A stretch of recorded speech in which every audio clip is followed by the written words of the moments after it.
ఎకరాలు, కూరగాయలు 8.4 ఎకరాలు, అరటి 17.6, నిమ్మ 159 ఎకరాలు సాగు చేస్తున్నారు సార్. గత వారంలో మేము మా సచివాలయ సిబ్బంది అందరం కలిసి డోర్ టు డోర్ రైతన్న మీకోసం సర్వే చేయడం జరిగింది సార్.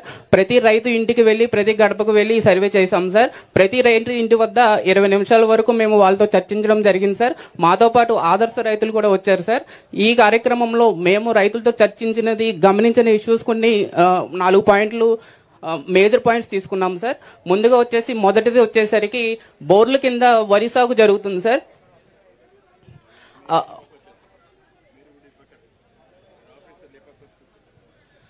బోర్ల కింద వరి సాగు జరుగుతుంది సార్. అందులో 500 ఎకరాలు ఐడెంటిఫై చేయడం జరిగింది సార్. ఈ 500 ఎకరాలు మనకి అప్లాండ్ లో ఉంటుంది సార్. ఇది మనకి ఆయిల్ పంప్ సాగుకి చాలా వీలుగా సూటబుల్ గా ఉంది సార్.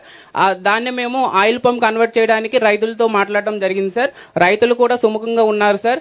మనకి పూర్వం ఆయిల్ పంప్ మొక్కకి సబ్సిడీ అనేది మనకి సరిగా అందకపోవడం చేత చాలా మంది రైతులు ముందుకు రాలేదు సార్. కానీ మన గత సంవత్సరన్నర కాలంలో ప్రతి మొక్కకి మనం 100% సబ్సిడీ అందిస్తున్నాం సార్. రైతులు చాలా సంతోషంగా ముందుకు మారడానికి వచ్చారు సార్. వరితో పోల్చుకుంటే ఆయిల్ పంప్ లో మనకి 1,26,000 ఆదాయం వస్తుంది సార్. వరి అయితే మనకి 15,000 నుంచి 20,000 మనకి ఆదాయం చేకూరుతుంది. దానితో మా రైతులందరూ ఆయిల్ పంప్ కి మారడానికి సూటబుల్ గా ఉన్నారు సార్.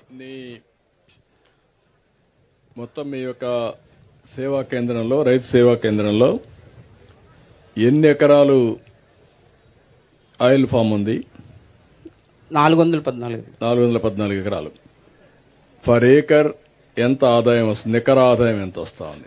నికర ఆదాయం 1,26,000 వస్తుంది సార్. ఖర్చులు పోయి సార్. ఏంటా నిజానా?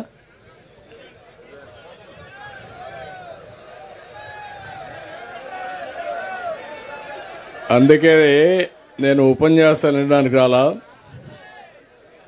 ఇక్కడ మీ అందరిలో చైతన్యం రావాలి. బ్లైండ్ గా ఫాలో కావడం కాదు, విత్ ప్రూఫ్ ఆఫ్ కాన్సెప్ట్ వాస్తవాలని మనం పరిగణలోకి తీసుకొని, వెరీ ఈజీ.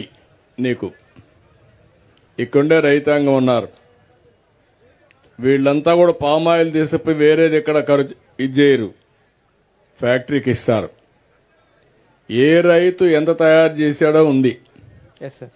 ఉన్న తర్వాత ఈ ఊర్లో ఎంత దిగుబడి వచ్చింది లాస్ట్ ఇయర్ నీకు ఐడియా ఉందా?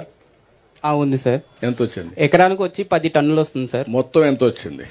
మొత్తం ఎగ్జాక్ట్ గా ఉతామార్లు వద్దు. ఇంకా 4. ఇంకా రాబోయే రోజుల్లో అంతా కూడా R&Dకి వెళ్ళాలి. మీరు వాస్తవాలు తీసుకోవాలి. దానిపైన ఎంత వచ్చిందో చూసుకొని, ఖర్చు ఎంత చూసుకొని, ఖర్చు ఎట్ట తగ్గిస్తారు, ఆదాయాన్ని ఎట్ట పెంచుతావో నువ్వు ప్రయోగం చేయాలి. వాళ్లే సైంటిస్టులు. ఆ సైంటిస్టులు ఉపయోగించి నువ్వు నిమిత్త మాత్రుడుగా అందరినీ కోఆర్డినేట్ చేయాలి. ఆ ఎక్సర్సైజ్ ఇంకా స్టార్ట్ కాలా.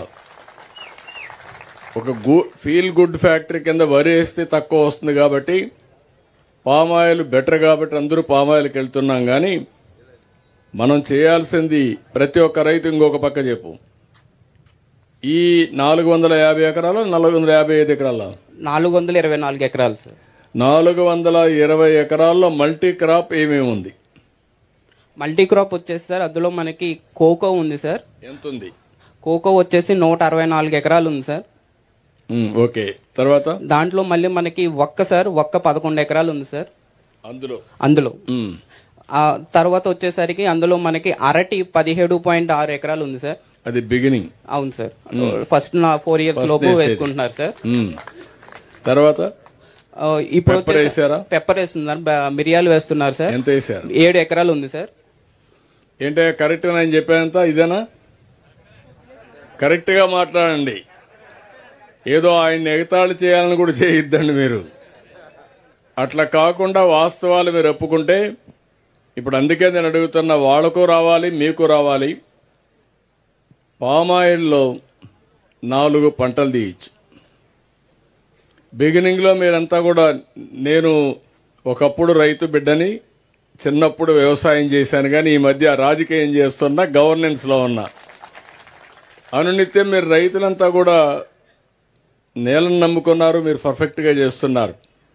చేసినప్పుడు నాకు కావాల్సిన మీ దగ్గర నుంచి మనం బాగుపడాలంటే ఆధునికమైనటువంటి వ్యవసాయ విధానాలపైన శ్రద్ధ పెట్టాలి. అప్పుడే మనం